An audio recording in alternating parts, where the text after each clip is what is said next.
The Honest Truth with Benito Vergatini on Smile 90.4 FM. It's 9 o'clock and as part of the conversation each and every Monday evening, apart from public holidays, is the Inspiration Hour with Andre de Toit. Andre, the big positive guy. Andre, good evening. I must say, I missed you last week, man. Not been missing you a lot. I actually started thinking, when you get to the stage and you can't remember someone's face. Yes. It's fun to get to that one. I'll never forget the voice, but the face is starting to blur. What sobering interview wasn't that with Lucinda Evans? It just shows that there is so much that needs to happen on the ground, because that's what these regulations have brought to the fore quite clearly, Andre, is that there's so much work that needs to happen, so many humanitarian interventions that need to take place. Yeah, I've actually been swamped with requests to help and feeling very down that I can't help everybody. And one of the things my wife said, we've got to pick our battles. Yeah. And we've got to pick those ones that we can actually think that we can make a difference. Absolutely. And I think every single one of us is probably facing that we all want to help. But we've got to fight the fights that we know we can assist in, and we know we possibly can win. And while we were doing this, I was sitting and watching Captain Tom Moore on my computer and just working out that the money that he's raised would be 600 million rand, and that would go a long way to helping Lucinda and her team to feed the people of Cape Town. I think so. If there's any old 99-year-old who wants to start walking, I'll give you a card to walk around with. We've got two incredible guests today. If this was any other day, this would be the highlight of my life, because both of these people are my work heroes. They might not know it, but they are. The first one that I've got on tonight is Melanie Verwoerd. Melanie, are you on the line? I am. Hi, Andre. Hello, Hi, Melanie. Benito. It's such a pleasure. I think my greatest disappointment of this year is that we did this interview on the telephone and not face-to-face. For those people who don't know you, you've been a member of Parliament. You were part of Nelson Mandela's 94 Parliament. You got re-elected in 99. You then went to Ireland and you worked in Ireland as ambassador, executive director of UNICEF. You won the International Woman of the Year award as arranged by the Irish Tatler. I think you're one of our best political analysts. You're an author, you're a mother, but Melanie, there's so much to you. Who's the real Melanie, and what do you do that you love the most? Often when I hear these, when people read my bio, it feels a little bit, I always have to kind of listen and go, is that really me? Because I'm just I really think of myself as just a sort of platte beaarde woman, who have been very privileged in my life to get extraordinary opportunities. It just felt like the universe gave me all these amazing chances in my life. And I'm very, very thankful for that. As today, I'm a political analyst. If you ask me about my work life, I write. I'm a public speaker. But if you ask me on a deeper level, I think I can tell you I love people. I love animals. I absolutely hate any form of injustice. And I think like anybody, I have my fears in life, but when it comes to injustice, I'm absolutely fearless in addressing it and going for it. And I think I've come to understand that I stand with my feet in two worlds. I always have found myself in positions where I seem to have been a bridge, either a bridge between different people or increasingly now between people and nature, or sometimes ideas and people. And what I really, really enjoy is to ask the bigger questions in life. What is really going on here? What is behind it? What should we be looking at? What should we be thinking about? So and it really comes across in your writing. I think for someone who's been a member of Parliament and you're an ambassador, you write as a columnist for News 24. And that's actually one of the reasons why I had to call you, because you recently wrote an article which has touched so many friends of ours. We read it and we loved it and we sent it to everybody. And it was called We Are All Grieving. And it was exactly how we felt. We felt that there was something, we didn't quite know what it was. What prompted you to write this incredibly touching and open letter? It was really part of, as most of my writing, I do write columns that are sometimes purely political and intellectual, but a lot of the writing, and the writing I really enjoy, usually comes from my own personal experience. And it happened the night before lockdown started. So it was the Thursday night, lockdown was supposed to start at midnight. And I had already, together with my family, been 2 weeks in isolation or quarantine. We can talk about that later. And we were just cleared that day. And I quickly, that evening late, drove to my sister's house in Claremont to just give her some things. And I was driving through these empty roads, which was just mind-boggling to me. I got to my sister's house, and because her father-in-law, which was elderly, was staying with her, she was very cautious and was still a bit nervous about us, and they stayed way behind their gate, and I left the stuff at their gate and sort of shouted a few things to her and saw my little nephews at the back, and I realized there was, well, at that stage, I thought another 3 weeks of this, as it turned out, of course, it ended up was going to be another 5. And suddenly I just had a complete meltdown in the car, and I don't usually have meltdowns very quickly, but I did have one. And driving back, I just wept because I felt so sad, and I couldn't quite put a finger on what was making me so sad. I knew I was scared about, what will happen to my parents, and I was scared about what will happen to the country, and I just wept because I didn't want people to keep on dying or to start dying. And then I got home and I told myself to get a grip on, because it's nonsense. I have a nice house. I'm fine. Financially, I should hopefully be okay for a while and so on. But the sadness stayed. And then the next day I read this amazing article in the Harvard Business Review. And there was an interview with David Kessler. And he made the point, he talked about grieving. He was the guy who worked with Elizabeth Kubler-Ross. People might be familiar with her. She's the person, together with him, who worked on these 5 stages of grief. And then I realized, well, that's, of course, what's going on. We are all grieving. Our world has become really scary. Nothing feels normal because it isn't normal. Our routine has been disrupted. The kids can't go to school. We can't go to work. We can't exercise, death is all around us, we suddenly have to face death. There's enormous uncertainty in terms of financial security for people. And of course, increasingly now, as we see, a huge part of people don't even know where their next meal will come from. And so I realized, we are grieving. And I know something about grief because I've lost somebody very, very close to me almost exactly 10 years ago. And grief is exhausting. It's physical. It creeps up on you. You can't really touch it, but it's so exhausting and so disruptive in how you feel. But the one thing is, once you understand what it is and you can name it, it helps. And you can be more gentle on yourself, and of course also be a lot more gentle on others when you realize that they are grieving too. And that's basically why I wrote the article.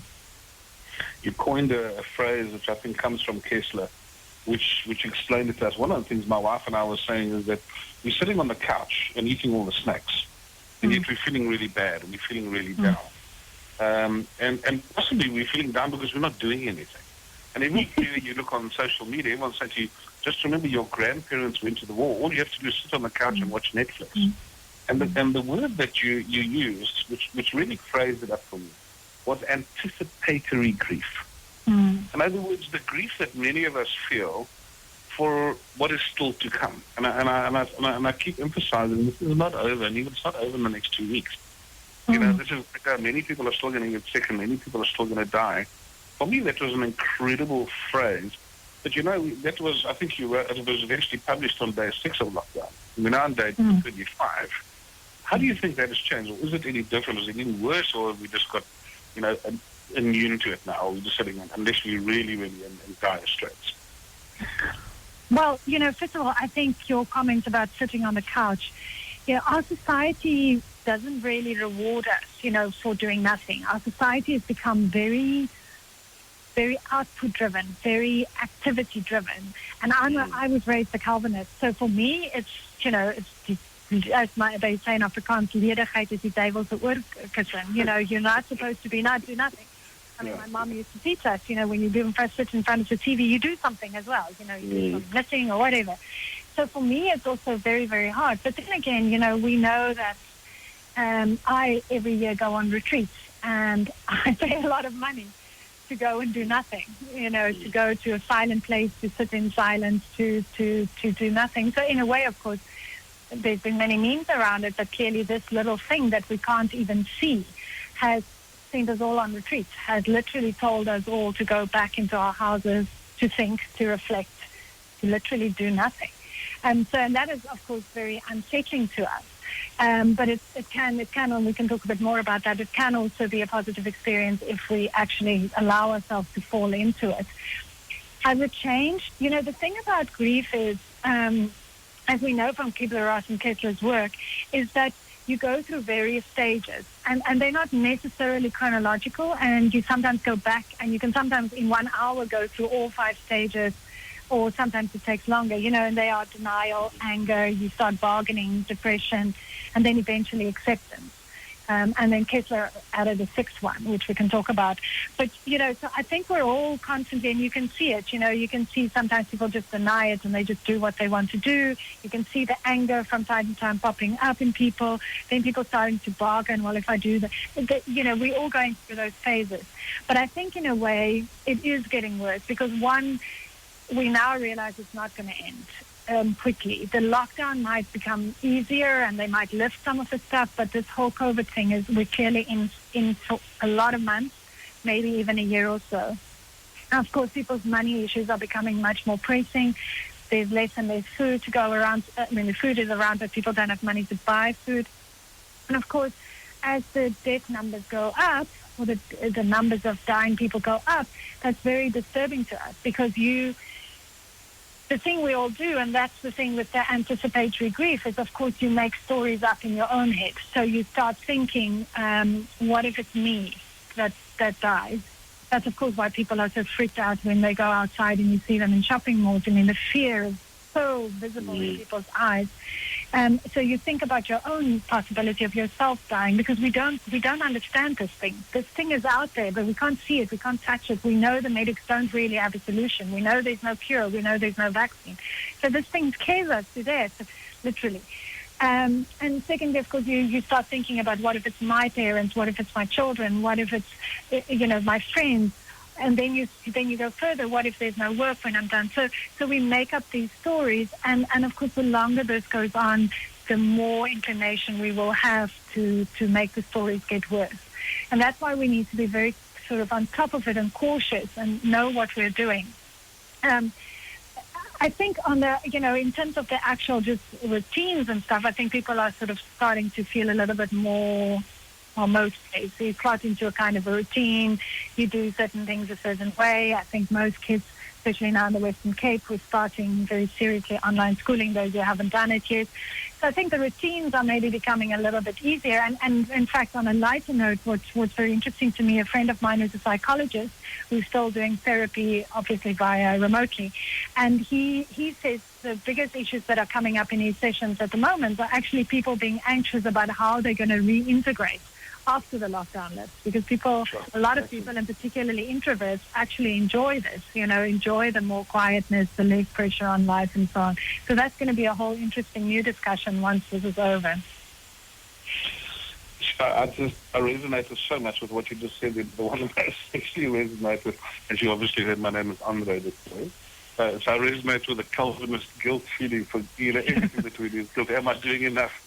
Is this something that I could have changed? How can I change the world? What many people may not know is that you and your family have tested positive for COVID-19 and you've been through this. Now, when you speak about fear, for me, the fear is very real. I'm 60 years old, and I always look at this and say, would I survive the virus? And I look at these horror stories of ventilators and it's like a horror movie come true. We generally have no idea what to expect. Could you just tell us a little bit about your experience, and do you have any words of advice for us, for those of us that are living in absolute fear of this unknown menace? So, like you said, my whole family got it. We had a lot of overseas guests here, and we're assuming we got it from them. At a time where there was only the guests were here, but it was at a time when there were only the 1 or 2 reported cases from the people who went to Italy. My daughter got sick first, and her husband, they were both sick. And my son and I then started getting sick sort of within a day or 2 after that. The interesting thing about it was just how it differed, how we all experienced it. My daughter was really sick. She was, as they would say here in the Western Cape, she was proper sick. She had a very high fever for 4 or 5 days, had the body aches, the classic things that they would describe the coronavirus from, or symptoms. We all started with, interestingly, diarrhea, which nobody told us in the beginning. Now I think they're more on top of it, but when we got it in March already, it was not sort of one of the symptoms, and that's why we, for a day or two, didn't realize what was going on. And then eventually I developed a cough. My daughter developed a very bad cough. My son did not, even though he's an asthmatic. My son and I never had a fever. We had like really bad head cold, sort of, and body aches and headaches and stuff like that. But if it wasn't that she was so sick and that we realized that there was something going on with her, we most probably wouldn't even have tested. We most probably would have just thought we've got some very heavy cold and feeling really unwell.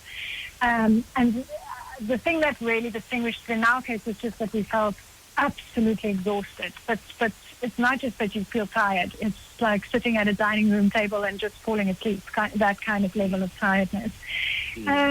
It is scary when you hear that you have, and for me it was more scary my children. It was just my children that worried me, and particularly my daughter that got so ill. And of course it's scary, so the one thing you need to control is the fear.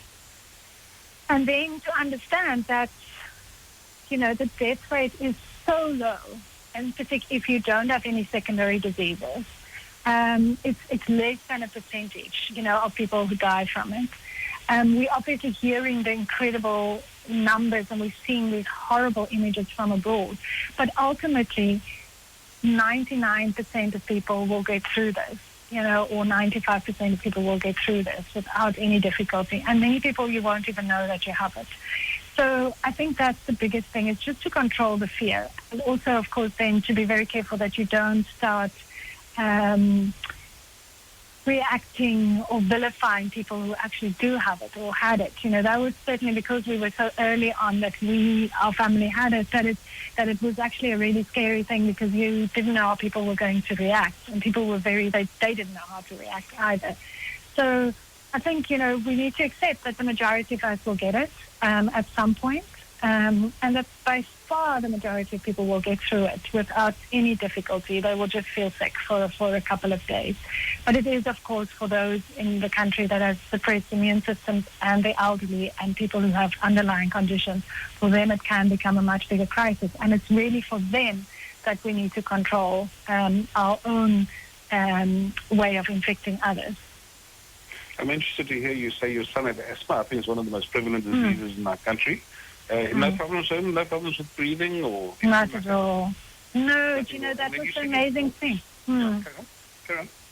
That was the extraordinary thing. He only, I've asked him, and he only used his Ventolin asthma inhaler once through the whole 2 weeks that he was feeling really sick. So in his case, it didn't go to his lungs, which was amazing. So even in that case, now, of course, my children are, in their 20s, so that helps when you almost bulletproof at that age, So, but the thing is, but the point is, asthma is one of the things that they are very concerned about. So even in his case, and that's why I like to mention that, because people who have asthma or breathing lung difficulties, and particularly, are petrified of this disease, and it can cause problems, but it doesn't necessarily cause problems. Yeah, I'm an asthmatic, and for me, being used to being out of breath, also being more out of breath is like a horror movie coming true. You said your daughter had it a little bit harsh, and actually in the article I think you mentioned that she'd been working really hard and she was quite run down, and that we really need to be looking after ourselves in terms of our day-to-day health, that we shouldn't be too run down or too tired. Just possibly comment on that? Absolutely, and I mean, that's one of the things we now know that the doctors are saying is, eat as well as you possibly can during this time, and of course make sure that you rest, because sleeping is actually the most important thing. My daughter had just 4 weeks before she had a very unlucky run. She was bitten by a poisonous spider, so she had been in hospital with antibiotics and stuff just in the weeks before she got it, and so her immune system was definitely already under pressure by the time she got the virus, so she just had it far worse. So definitely, if you can, rest is a really important one that they all talk about. Obviously, look after yourself in terms of stress, and then also of eat as healthy as you possibly can afford. Yeah. Melanie, you must have been one of the first people to actually get the virus. Because if I think back, I remember how few people had it. One of the things I wanted to ask, in terms of the practical procedure, did you go to the doctor? Did the doctor come to you? Did you phone up the emergency line? How did that all work? No.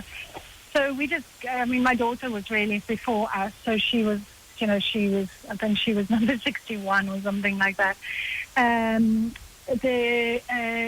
So if you do feel that you're sick, you phone your doctor. You don't go in at all. Phone the doctor. They will do with you a consultation over the phone. That's now assuming that you have a private GP. Of course, in the communities, there are now community workers going out and screening people. But don't go to your doctor. Just speak to them over the phone. They will ask you certain basic questions about your symptoms, whether you've been exposed to people, whether you knew that you were exposed to somebody that is positive, and they will then give you a letter, and certainly that was the case with us, and we just went to private labs, and they tested us, and then, that's how it works. Once the positive signs come, once you test positive, what happens is, and what I saw very effectively, in particular with my children, was that the Western Cape Health Department gets involved. They will call you, they will monitor you every single day, they will speak to you, and then of course the people from the infectious diseases, they will also keep an eye on it, because they want to trace and that. So it's quite an operation that they're running. It's quite extraordinary, but that's basically how it works in practice. And then unless you start getting very serious symptoms, they will tell you just to stay at home, take paracetamol. They advise you not to take ibuprofen because they're not sure about how that's interacting with the disease. But you take paracetamol if you need to, take loads of fluids, and of course, if it gets any more serious, if you start getting a very tight chest and a very bad cough, then you need to speak to your doctors again. So really, it's just bananas and water. It's like a normal flu. You just really like that. Really. Was there ever any talk about you being taken out of your home and put into a quarantine area? And is there potential for that? No, not in our case at all. I mean, I think the preferred thing for the state is obviously if you can safely self-isolate, that's what they would prefer you to do, because we don't have enough space for everybody. Yeah. But we also know that, of course, in certain areas and certain high-density areas, it's going to be a lot harder. And therefore, people who can stay at home should just stay at home. Those who are in sort of very high-dense areas, you might need to take them out. But in our case, that was not an issue at all, no. Melanie, one of the nicest guests I've ever had. You're so fluent and so well-spoken. I wish I could do this interview for another hour or two, but we've got to draw the interview to a close at some stage. I want to move away from the article. I want to move away from your COVID experience. The reality is that you're one of our country's top political analysts, and I mean, the people are saying that all around you about you, and they have for a long time. What's next? What should we be expecting? For me, there's two things. There's obviously the stuff that's happening on a macro level, both in South Africa and, of course, in the world. And that's one of the things that I think will also help people at this time, is if you can start trying to, which was one of the stages of grief that Kessler talks about, is if we can start trying to make meaning out of this. So at the moment, of course, in the interim, if we talk on a macro level and also an international level, of course, what's happening is that all the politicians are just hunkering down. They need to get countries through this as best as they possibly can. I think in our case, I think our president is doing well. I think a lot of his opposition has fallen away because people are so impressed for now. Of course, there's always the risk that if the actual numbers of deaths, people who die from this disease, if that starts creeping up, that he will be again under a lot of pressure politically. And of course, as people are getting more hungry in this situation, the pressure from the lockdown, he's going to be under more pressure, and one needs to watch that very closely, that the hyenas don't start circling, political hyenas don't start circling around him. Yeah, but I think it's very difficult. I think we haven't heard anybody speak about blame yet, and we haven't seen countries roll over, but I'm fairly confident that is a possibility. Yeah, I think, obviously there's some real risk in our country as well of huge civil unrest now, people being so unhappy about not being able to get food, and it will be driven by fear and hunger. So the state needs to react to that very quickly, otherwise we'll have a long-term problem around that. I think also, of course, economically we're going to struggle once we were not in a great space, so obviously this is going to give us a very hard knock. I also think, though, that this is a great opportunity globally, but it's also on a personal level, that we need to ask the bigger questions. We need to ask, what does this mean? Why did this happen? Why did this tiny little virus thing that's so much microscopically small, why has it actually been able to bring the whole world to a standstill? We really need to ask ourselves what caused this, because it's not just something that just happened. And so, if we accept that this is partly to do with how we have engaged with nature and how we've engaged with animals and wildlife and so on, and that's why this, as they call it, zoonotic event happened, where the virus jumped from animals to people, we need to really ask ourselves, how do we prevent this catastrophe from happening again? And that's obviously the politicians need to ask these questions, the world leaders need to ask these questions and change systems, and the economists need to ask that. But we need to start asking that to ourselves. What does that mean for me in my life? How will my life change now, once we get, or even from now onwards, but in particularly after this COVID or coronavirus, once we get through it? What is important to me? What is the values that I hold dear? Is it really so important to be that rich, to have that nice car, to have that fancy handbag? I think we've all learned now in the last few weeks it actually means very little when you have to face the threat of this little thing that we can't even see. And what really does matter in our lives. And I think this is maybe the one gift that this time can give us, if we can really go, reflect and fall into these questions and really honestly not just snap back into business as usual once we are out of lockdown, but actually let this be sort of a time that we can really reflect on what matters to us. Melanie, thank you. You've given us an outstanding overview of the COVID virus and where we are at the moment. I just wanted to encourage you and say sometimes when you're writing articles, it's like just a lot of work, and the deadline comes around sooner than you think. I just wanted to say to you is that the articles are being read and you really are touching lives. So keep doing that and keep inspiring the people. And thank you so much for... Thank you very much. And keep safe, everybody out there. Thanks so much. Thanks, Benito.